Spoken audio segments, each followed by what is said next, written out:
morning. So here's a look at the latest coronavirus numbers from the Washington Department of Health. There are now nearly 6,000 confirmed cases, including 247 deaths.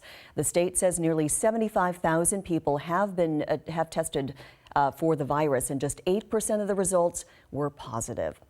As we continue to see a shortage of personal protective equipment, Governor Inslee is now calling on Washington state businesses to make medical gear for the coronavirus fight. King 5's Callie Greenberg is live in Snohomish, where the county is currently taking donations from the public. Callie, good morning.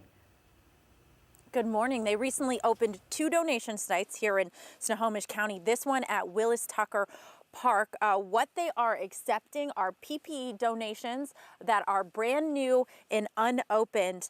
They're accepting that equipment today as well as tomorrow, starting at 7 a.m. But Governor Inslee now is asking for businesses to step up and manufacture medical gear for the continued fight against coronavirus. He actually is calling for private companies and other manufacturers to increase the 1 million pieces of equipment already supplied by the government, hospitals, and medical clinics. Now, several local companies have already come out and said, hey, we are going to do this. That includes Nordstrom's and Eddie Bauer. Just last week, they said they were going to create tens of thousands of pieces of protective gear for distribution to hospitals. Now, Governor Inslee, he has called the need for medical gear an almost infinite need, given the numbers of nurses, doctors, first responders, even grocery workers. They'd like to supply them with things like masks if they can. Now, the 2 sites currently here in Snohomish County are at Haller as well as Willis Tucker Park here. The gear that's donated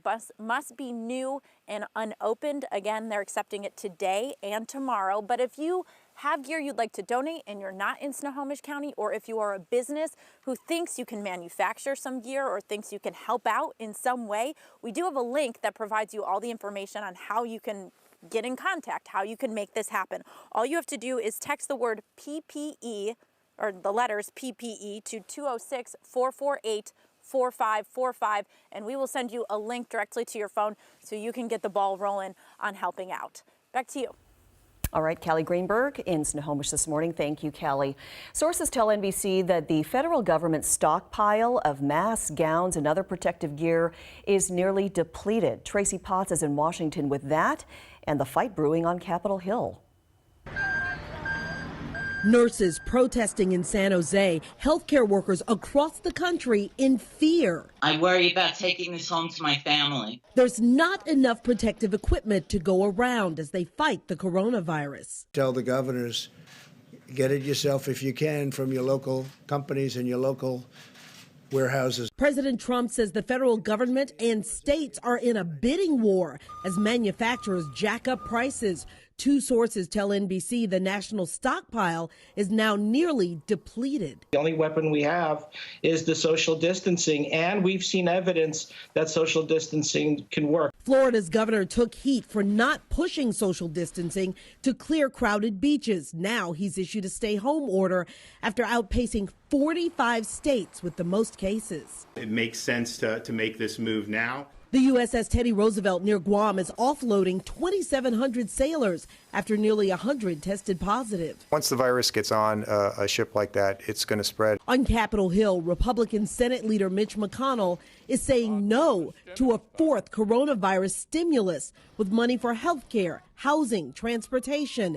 After approving $2 trillion, he's questioning how to pay for more. With deaths now nearing 5,000, the nation's top infectious disease expert, Dr. Anthony Fauci, says there will need to be no new cases or deaths before relaxing social distancing. Tracy Potts, NBC News.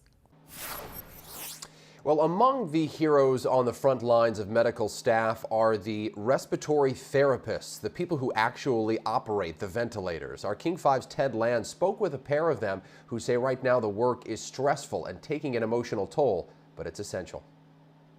I think we definitely have, a battle-ready attitude. Tammy Cooper and Shannon Parker are respiratory therapists and members of the Respiratory Care Society of Washington. Their job is to keep people breathing. They run the ventilators, which are in short supply. They're the ones often most exposed to infected patients. Right now, we're in very unprecedented times. We are doing the best that we can. Our hospitals are doing the best that they can with the limited resources that we have on hand. The days are long. It's exhausting and can take an emotional toll when patients succumb to coronavirus. And that's been happening a lot lately. Oftentimes, we are the ones that are there holding the hands of the patients as they pass, along with their nurses or doctors that are present as well. And in some ways, that's an incredibly special moment, but it's also a very difficult moment and burden to carry at times. What keeps them going? I think the most important thing right now is a lot of good self-care and practicing resilience. Parker says after each shift, she changes out of her clothes in the garage and then rushes to the shower. The last thing I want to do is bring this infection home. Then she gets some sleep and prepares to head back to patients' bedsides to do it all again. We can get through this. We are in this together, and we will get through it together as a community. I feel very lucky to be in healthcare at a time when we're so appreciated and we're so needed, and we do feel that love. Feel that love. Love it. Thanks to Ted Land for that. Well, the city of Seattle has now booked an entire downtown hotel for 3 months to house first responders exposed to COVID-19.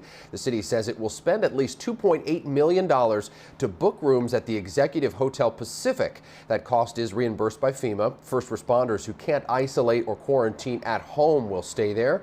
Right now, just 6 rooms are occupied. Meme? During the stay home, stay healthy order, staying home might actually not be the safest option for victims of abuse. King 5's Tony Black looks at a new e-filing tool that is allowing people to apply for protection orders online. The Seattle Police Department says in the last month they've seen a 21% increase in reported domestic violence compared to this time last year. The increase coming at the same time the governor asked Washingtonians to stay home. Creating opportunity for people to file electronically has been something that we should be doing in the city of Seattle. Colleen McIngles works in the Protection Order Advocacy Program for the King County Prosecutor Attorney's Office. Her team has gone fully remote to allow those petitioning for a protection order to do so online. So it was pretty much 100% in-person service through our office. Her office partnered up with Seattle-based LegalAdams.com to create the form. Then they answer about 30 questions. We have designed them to be in very simple, plain language. We have worked really hard to avoid what we call legalese or legal speak. Mir Tariq is their CEO. Next to every question, we have incorporated helpful notes from lawyers. Tariq says right now their online e-filing tool is set up for King County only, but they are working to roll it out for other counties around the state. Washington state law says in order for a protection order to be served to the accused, it must be done in person.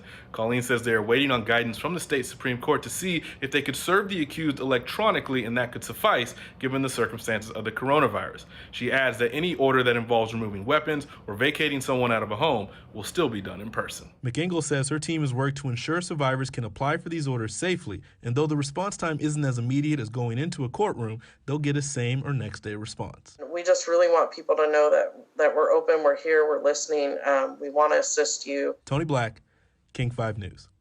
Authorities say if you are ever in an immediate dangerous situation, call 911. And if you're in King County, you can also text 911. But be sure to include as much information as possible in that text. We have more details on the online filing form and other domestic violence resources. Just text the word HELP to 206-448-4545. Jake. All right, Mimi, let's take a live look at the futures board on Wall Street this morning, where things are looking pretty good and green. Things expected to bounce back at the opening bell today. Stocks posted steep losses yesterday, a rocky start to the market's second quarter. The Dow fell nearly 1,000 points as the coronavirus outbreak started really weakening global markets. Investors pointing to comments by President Trump, too, that we should prepare for the U.S. death toll to rise. The latest unemployment numbers are also expected to be released this morning, and they are expected to shoot up to another record for a second straight week. Remember, the Department of Labor reported 3.1 million people filed for unemployment last week, the largest single-week increase in American history. But this morning, economists warned we could see jobless claims rise to 5.5 million. This morning, Around 80% of Americans are under some form of lockdown, up from less than 50% a week ago. In Washington state specifically, unemployment numbers are surging to levels we haven't seen since the 2008 recession. The state's Unemployment Commission says there have been thousands of new claims this past week alone, an 843% increase from the previous week. The number of calls they're also getting has increased 1,000% since the start of the crisis. According to the commissioner, the best way to file a claim is to avoid calling right now. Instead, go to their website, esd.wa.gov. The department says despite lag times, everyone will receive benefits from the last time they lost their job.